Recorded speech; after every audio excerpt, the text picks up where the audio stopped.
ഇന്നൊരു കാവത്ത് പുഴുക്കാണ് കേട്ടോ ഉണ്ടാക്കുന്നത്. ഇന്ന് ഏകാദശി കഴിഞ്ഞാൽ പിറ്റേ ദിവസമാണ്.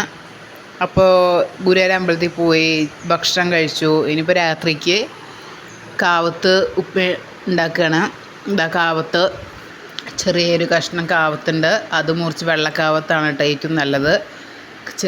ചെറിയ കഷ്ണങ്ങളാക്കി പാത്രത്തിൽ മുറിച്ചിട്ടു. ഇനി ഇവനെ നമുക്ക് കുക്കറിലിട്ട് ഒരു വിസിലുകൊണ്ട് വേവിക്കാം. ഒരു ഒറ്റ വിസിൽ മതി. ഇത് നല്ല കാവത്താണ് കേട്ടോ. അതിൽ പാകത്തിന് ഉപ്പ്, പിന്നെ കുറച്ച് മഞ്ഞൾപ്പൊടിയും കൂടി ഇടും. ചിലവർ മഞ്ഞൾപ്പൊടി ഇടില്ല, വെള്ള കളറിലിരിക്കും. എനിക്ക് മഞ്ഞൾപ്പൊടി ഇടുന്നത് നല്ല ഇഷ്ടമാണ് കേട്ടോ. നമ്മുടെ ശരീരത്തിൽ എത്തുന്ന നല്ല ഗുണമാണ്.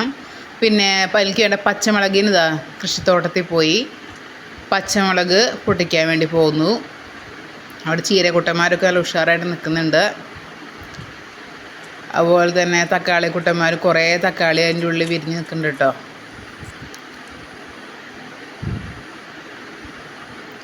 അതിൻ്റെ ഉള്ളിൽ പോയിട്ട് നമ്മളെ കൊണ്ടാട്ട മുളകാണ്. അതിൽ നിന്നൊരു 3 എണ്ണം പൊട്ടിച്ചെടുത്തു. മൂത്തതൊരു 3 എണ്ണം ഉണ്ടായിരുന്നു, 3 എണ്ണം പൊട്ടിച്ചെടുത്തു.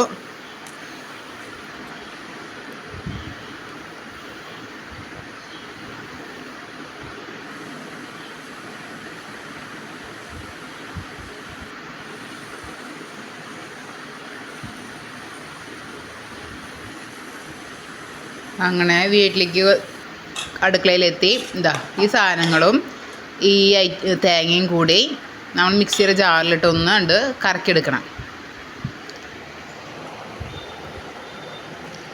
ഒറ്റ വിസിലുകൊണ്ട് കാവത്ത് വെന്തിട്ടുണ്ട്.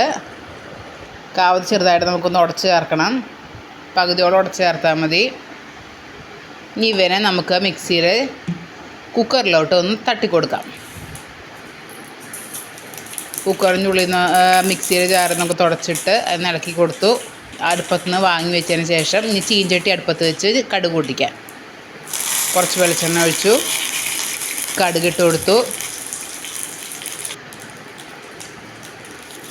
കടുക് ഒരു 1/2 സ്പൂണോളം കടുകിട്ട് കൊടുത്തു. ആ പൊട്ടിക്കഴിഞ്ഞതിന് ശേഷം ഫ്രിഡ്ജിൽ വെച്ച വേപ്പിൻ്റെ ഇലയാണ്. നമ്മൾ പ്ലാസ്റ്റിക് പാത്രത്തിലാക്കി ഫ്രിഡ്ജിൽ വേപ്പിൻ്റെ ഇല വെച്ച ഫ്രഷായിട്ട് തന്നെ ഇരിക്കും. അതിൽ കുറേ വേപ്പിൻ്റെ ഇല ഞാൻ ഇട്ട് കൊടുത്തു. നല്ല ഫ്ലെയിം വളരെ കുറച്ചിട്ടാണ്